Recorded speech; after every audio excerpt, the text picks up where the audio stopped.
Pimply राज्य में आज राजा भीमदेव ने अपने दरबार में एक वैचारिक सम्मेलन का आयोजन किया था, जिसमें पूरे भारतवर्ष के विद्यालयों के सबसे उत्कृष्ट विद्यार्थी भाग ले रहे थे।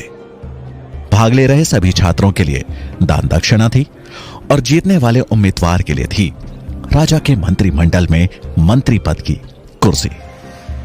इस सम्मेलन में तक्षशिला का प्रतिनिधित्व कर रहे थे वहां के सबसे होनहार छात्र चाणक्य। दरबार में राजा के महामंत्री कृष्ण स्वामी सभी प्रतिभागियों से एक एक कर देश के समाज के हित के बारे में प्रश्न पूछ रहे थे, लेकिन अब तक एक भी प्रतिभागी ऐसा नहीं मिला था जो उनके प्रश्नों का संतुष्टिजनक उत्तर दे सके। और अब बारी आई चाणक्य की। उन्होंने राजा और पूरे मंत्रिमंडल को नमन कर अपना परिचय दिया। उसके बाद वो अपनी शिखा की गांठ को कसते हुए आ खड़े हुए राजा के सामने प्रश्नों के उत्तर देने। उनके चेहरे पर एक शालीनता का भाव था। महामंत्री ने चाणक्य से अपना पहला प्रश्न पूछा, सबसे बड़ा शत्रु कौन? चाणक्य मुस्कुराए और बोले, अहंकार। अहंकार से बड़ा और कोई शत्रु नहीं। वहां बैठे मंत्रीगणों ने चाणक्य की प्रशंसा की। कृष्ण स्वामी ने अगला प्रश्न पूछा, सबसे बड़ा धन क्या है? चाणक्य बोले, विद्या। विद्या ही सबसे बड़ा और अनमोल धन है। उत्तर सुन प्रतिभागियों ने तालियां बजानी शुरू कर दी, लेकिन राजा भीमदेव ने उस उत्तर में कोई रुचि नहीं दिखाई।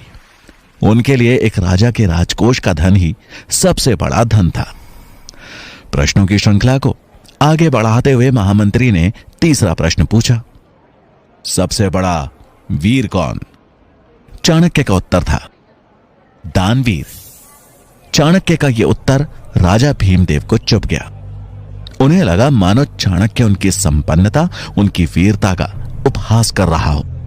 उन्होंने अपने क्रोध को काबू में करने के लिए राज सिंहासन को कस के पकड़ लिया। चाणक्य राजा की भावनाएं भांप गए, लेकिन बगैर किसी चिंता के भाव को उजागर किए खड़े रहे। वहां बैठे प्रतिभागी और मंत्रिमंडल ने जब राजा को देखा तो वो सहम गए। महामंत्री अगला प्रश्न पूछने ही वाले थे कि राजा भीमदेव ने अपने हाथ के इशारे से उन्हें रोक दिया। राजा के चेहरे पर गुस्सा साफ झलक रहा था। उन्होंने भारी आवाज में कहा, इस ब्राह्मण छात्र से अगला प्रश्न हम पूछेंगे। सभा में सन्नाटा छा गया। सब जानते थे कि अब चाणक्य की खैर नहीं, पर चाणक्य शांत मुद्रा में खड़े रहे। तभी राजा ने कठोर स्वर में पूछा, शास्त्र बड़े या राजा? चाणक्य ने विनम्रता के साथ कहा, महाराज की जय हो। शास्त्र ही साम्राज्य की नींव रखते हैं और साम्राज्य राजा की, इसलिए सबसे पहले शास्त्र।